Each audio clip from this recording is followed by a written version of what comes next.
అందరికీ నమస్కారం అండి. ఎస్ఎల్ తెలుగు స్టోరీస్కి స్వాగతం.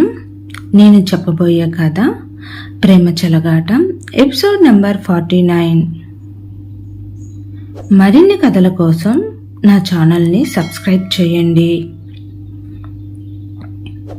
చూడు విక్కీ, నువ్వు ఇంత కోపాన్ని ఆన్య మీద చూపిస్తే ఎలా? తను నీతో కలిసి జీవితాంతం బ్రతకాలంటే నువ్వు తనకి నమ్మకం కలిగించాలి. కానీ ఇలా నువ్వు వెళ్ళి గొడవ చేస్తే తను నిన్ను పెళ్లి చేసుకోననే అంటుంది అన్నాడు మోహన్ రావు. ఆ నమ్మకం కలిగించాలి అంటే ముందు తను నన్ను అర్థం చేసుకోవాలి కదా డాడీ. ఆమె ఒక రాక్షసి. ఎప్పుడు చూడు తను కొట్టడం లేదా నలుగురితో కొట్టిస్తానని అనడం ఆన్యకు బాగా అలవాటు అయ్యింది. నేను ఆన్యను తీసుకుని వస్తే తను ఎటూ పారిపోకుండా చూసుకునేవాడిని. కానీ తనను తీసుకుని రాకుండానే ఈ చరణ్ నన్ను తీసుకుని వచ్చేశాడు. ఇప్పుడు తను ఎక్కడికైనా వెళ్ళిపోతే అప్పుడు ఆన్యను మీరు ఎక్కడని వెతుకుతారు? నా ఆన్యను నాకు తీసుకొచ్చిస్తారా అంటూ ప్రశ్నల వర్షం కురిపించి తన రూమ్కి వెళ్ళాడు విక్కీ.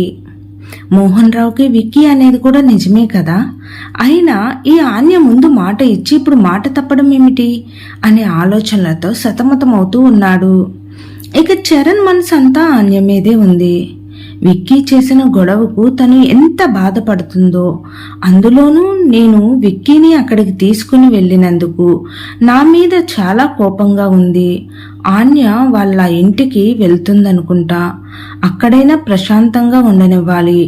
ఆ అడ్రస్ మాత్రం నేను విక్కీకి చెప్పకూడదు అని అనుకుంటూ ఆలోచించుకుంటూ వాళ్ళ ఇంటికి వెళ్ళాడు. ఇక వాళ్ళ అమ్మగారు మంచినీళ్ళు కాఫీ ఇచ్చినా కూడా తాగకుండా వాటిని అలాగే వదిలివేసి ఆన్యను విక్కీ ప్రేమగా చూసుకుంటాడా లేక తన పగతో సాధిస్తూ ఉంటాడా అనే ఆలోచనలతో అలానే కూర్చుని ఉన్నాడు చరణ్.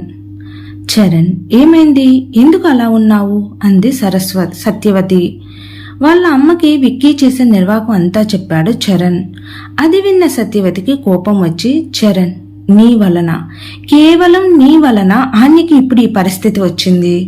ఆన్య నిన్ను నమ్మి ప్రేమించింది, కానీ నువ్వు తన నమ్మకాన్ని ఒమ్ము చేశావు. ఆన్య ఏమైనా వస్తువా? ఎవరికి పడితే వాళ్ళకి ఇవ్వడానికి? అసలు ఆన్య మీద నీకు ఏమి హక్కు ఉంది? కేవలం నిన్ను ఇష్టపడింది అంతే. తన మీద హక్కును నీకేమీ రాసి ఇవ్వలేదు. నువ్వు చేసిన పనికి నాకు నిన్ను చూస్తే ఒళ్ళు మండిపోతుంది. ఆన్య ఏ పాపం చేసిందిరా? నువ్వు మీ అన్నయ్య ఇలా బాధ పెడుతున్నారు అంటూ కోపంతో అక్కడి నుంచి వెళ్ళిపోయింది. ఇన్నాళ్ళు వాళ్ళని దూరం పెట్టి నానా మాటలు అనే విక్కీ ఒక్కసారిగా మారి చరణ్ను తనతో పాటు తిప్పుకుంటున్నాడు అంటే అది సత్యవతికి నమ్మబుద్ధి కావడం లేదు. ఏదో గాని తేడాగా ఉంది అని అనుకుంటూ చరణ్ను హెచ్చరిస్తూ తిడుతూ ఉంది. కానీ ఆమె మాటలను మాత్రం చరణ్ తేలిగ్గా తీసుకుంటున్నాడు. ఇక ఆన్య అప్పారావు వాళ్ళ ఇంటికి వెళ్ళింది. మీరు ఆన్య కదా అని అంది సంగీత. అవును. మీకు నేను ఎలా తెలుసు మేడం? ఆన్య, ఈయన ఎప్పుడూ నీ గురించే గొప్పగా చెబుతూ ఉంటాడు. నువ్వు చేసే పనులు, ఇంకా మా పిల్లలను నీకులాగా ఉండాలని చెప్తూ ఉంటారు అంది సంగీత. మేడం, ఈ రోజు నన్ను ఫూల్ని చేయాలని అనుకుంటున్నారా ఏంటి అంది ఆన్య. అవునా?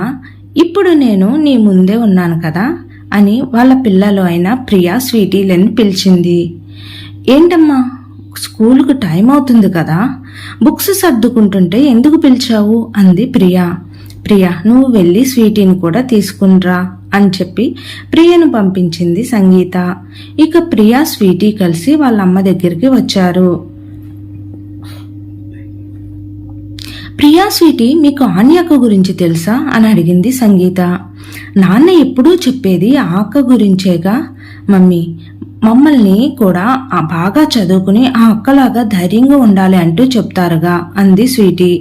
ఇంతలో పిల్లలకు కనబడకుండా పక్కకు ఉన్న ఆన్య వాళ్ళ ముందుకు వచ్చింది. ఆన్య అక్క, నువ్వు మా ఇంట్లో అంటూ ఆశ్చర్యంగా అన్నారు పిల్లలు. సరే, మీకు స్కూల్కు టైం అవుతుంది, ఇక బయలుదేరండి అని వాళ్ళని పంపించింది సంగీత. ఏంటి మేడం, సార్ ఏమో ఆఫీసులో నాకు అంత యాంటీగా ఉంటారు, ఇంకా నా గురించి ఎప్పటికప్పుడు ఆ విక్కీకి అన్ని విషయాల గురించి చెబుతారు, మరి ఇంట్లో ఏంటి నా గురించి ఇంత మంచిగా చెప్పడం అని తను నమ్మలేని ఆశ్చర్యంతో అంది ఆన్య. ఆన్య ఒక మనిషిని దగ్గర నుంచి చూస్తేనే అతనేమిటో తెలుస్తుంది. అదే వాళ్ళ మాటలను వీళ్ళ మాటలను విని ఆ కోవలోనే చూస్తే అతను కూడా మీకు అలాగే కనబడతాడు. ఆయన విక్కీ పుట్టినరోజున నీకు ఇన్విటేషన్ ఎందుకు ఇవ్వలేదో తెలుసా? నీకు పార్టీలంటూ పడవని, ఆ విక్కీ బర్త్డే పార్టీ నీకు ఇంకా ఇబ్బంది కలిగిస్తుంది అని ఆయన ముందుగానే అనుకుని ఇవ్వలేదు. ఆ విషయం నాకు ముందే చెప్పారు. ఆయన ఏ విషయమైనా నాకు ముందే చెప్తారు అన్య. ఇక ఆ విక్కీకి నీ గురించిన విషయాలను చెప్పటం గురించి అంటావా? అది అతనికి పార్ట్ టైం జాబ్ లాగా ఫీల్ అవుతాడు. అంటే ఒక మధ్యతరగతి వ్యక్తి అయినా అతనికి కూడా ఆశలు ఉంటాయి కదా. ఇక వాటిని తీర్చుకోవడానికి చేసేది అప్పులు.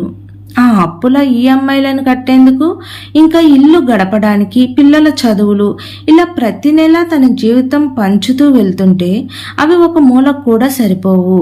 తనకి తన పిల్లల చదువులు, భవిష్యత్తు ముఖ్యం. వాళ్ళ కోసమే ఇదంతా. నేను అంటూ ఉంటాను, ఆని అంటే అంత అభిమానం ఉన్నప్పుడు మరి తన గురించి విక్కీకి చెప్పడం ఎందుకు అని.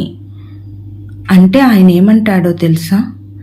వాడికి నేను చెప్పేది ఆఫీసులో జరిగే విషయాలే, అవి ఎవరిని అడిగినా చెప్తారు. కాకపోతే నేను ఇలా అతనికి ఇన్ఫర్మేషన్ ఇస్తూ ఉన్నాను అనుకుని వాడు ఆన్యకు ఏ కీడు చేయాలని తలంచినా అది నాకు ముందుగా తెలుస్తుంది. వీలైతే విక్కీ నుంచి ఆన్యను కాపాడాలని అనుకున్నాను అని చెప్పాడు. ఆయన నీకు ముందు కనబడే శత్రువు, కానీ తన మనసులో మాత్రం నీకు సంరక్షణనిచ్చే నీ అన్నలాంటి వాడు అన్య అని అంది సంగీత. నిజమే అండి. నేను మీ దగ్గరకు వచ్చే వరకు నా దృష్టిలో అప్పారావు గారు ఒక డబ్బు మనిషి అని, చెడ్డవాడుగానే చూశాను. కానీ మీ మాటలు విన్న తర్వాత అప్పారావు గారంటే ఏమిటో నాకు అర్థమయ్యింది. మీరు నాకు ఒక చిన్న సాయం చేస్తారేమో అడుగుదామని వచ్చాను అని అంది అన్య. అది ఏమిటో అడుగు అన్య. సంగీత గారు, నాకు అప్పారావు సార్ బెంగళూరులో ఎక్కడ ఉండేది అడ్రస్ తెలుసుకుని చెప్తారా అంది అన్య. ఇంతలో ప్రియా స్వీటీ వచ్చి, మమ్మీ మేము స్కూల్కి వెళ్ళొస్తాం, ఆన్యక్క బాయ్ అని చెప్పి అక్కడి నుంచి వెళ్తూ ఉంటే, ఆన్య నేను పిల్లల్ని పంపించి వస్తాను అని సంగీత పిల్లలకు లంచ్ బాక్సులను తెచ్చి వాళ్ళకిచ్చి పిల్లలు సైకిల్స్ తీసుకుని వెళ్లే వరకు ఉండి ఇక లోపలికి వచ్చింది. ఆన్య కాఫీ తీసుకుని వస్తాను కూర్చో అని చెప్పి తను కాఫీ కలుపుకుని రావడానికి వంటింట్లోకి వెళ్ళింది. ఇంతలో అక్కడ టేబుల్ పైన ఉన్న సంగీత ఫోన్ రింగ్ అవుతుంది. అది చూసిన ఆన్య తన ఫోన్ తీసుకుని వెళ్ళి సంగీతకు ఇచ్చింది. హలో ఏమండి, ఎలా ఉన్నారు? నేను బాగానే ఉన్నాను. నువ్వు పిల్లలు ఎలా ఉన్నారు? మేము బాగానే ఉన్నాము. మీకు ఒక విషయం చెప్పాలి. ఏంటి సంగీత? ఈరోజు మన ఇంటికి ఆన్య వచ్చింది. మీతో మాట్లాడాలని అంటుంది. ఫోన్ ఇస్తాను, మీరే ఆన్యతో మాట్లాడండి అంటూ ఫోన్ను ఆన్యకి ఇచ్చింది. హలో సార్, నమస్తే అంది అన్య. ఈ ఫార్మాలిటీస్ ఎందుకు అన్య? విషయం ఏమిటో చెప్పు. ఇక్కడికి వచ్చిన తర్వాతే మేడం మాటలను బట్టి నాకు తెలిసింది మీరు ఎంత మంచివారనేది. ఆన్య, ఉన్నట్టుండి నన్ను మంచివాడిని చేయకు ప్లీజ్. ముందు నువ్వు మా ఇంటికి ఎందుకు వెళ్ళావో చెప్పు. సార్, నాకు మీ నుండి ఒక సాయం కావాలి. ఏంటి అన్య అది? సార్, నేను ఈ నైట్కి బెంగళూరుకి వస్తాను, కానీ నేను అక్కడికి వస్తున్నట్లుగా, ఇంకా వచ్చిన తర్వాత నేను అక్కడ బెంగళూరులో ఉన్నట్లుగా ఎవరికి తెలియకూడదు. అది కేవలం మీకు నాకు సంగీత మేడం మధ్యలోనే ఉండాలి అని అంది అన్య. ఎందుకు అన్య? సార్, మీరు వెళ్ళిన తర్వాత ఇక్కడ చాలా విషయాలు జరిగాయి. నా కోసం విక్కీ ఎక్కడ ఉన్నా వచ్చేస్తాడు. అందుకే ఎవరికీ చెప్పకుండా ఉండండి. ఇంకా మీరు ఎక్కడ ఉంటున్నారో నాకు చెప్పండి, నేను వచ్చి మిమ్మల్ని కలుస్తాను అని అంది. నువ్వు అసలు ఇక్కడికి ఎందుకు వస్తున్నావు అన్య అని అన్నాడు అప్పారావు. అవి అన్నీ నేను మీ దగ్గరకు వచ్చిన తర్వాత చెప్తాను సార్ అని అంది అన్య. సరే అయితే జాగ్రత్తగా రా. నేను రైల్వే స్టేషన్లో నీకోసం ఎదురు చూస్తూ ఉంటాను. అయ్యో, మీరు ఎందుకు నా కోసం అక్కడ వెయిట్ చేయడం? మీ అడ్రస్ చెప్పండి, నేనే వస్తాను అంది అన్య. నిన్ను నేను తోడపుట్టని చెల్లెలులా భావిస్తున్నాను. మరి చెల్లిని రిసీవ్ చేసుకోవడానికి ఈ అన్నయ్య కావాలి కదమ్మా అని ఫోన్ కట్ చేశాడు అప్పారావు.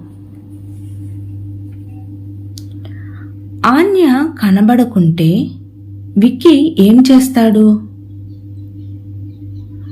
ఆన్య బెంగళూరు వెళ్లే వరకు సంగీత కాపాడగలదా? ఇక ఇదంతా మనం తరువాయి భాగంలో చూద్దాం. నా కథ నచ్చినట్లయితే సబ్స్క్రైబ్ చేసి లైక్ చేసి షేర్ చేయండి. Thank you.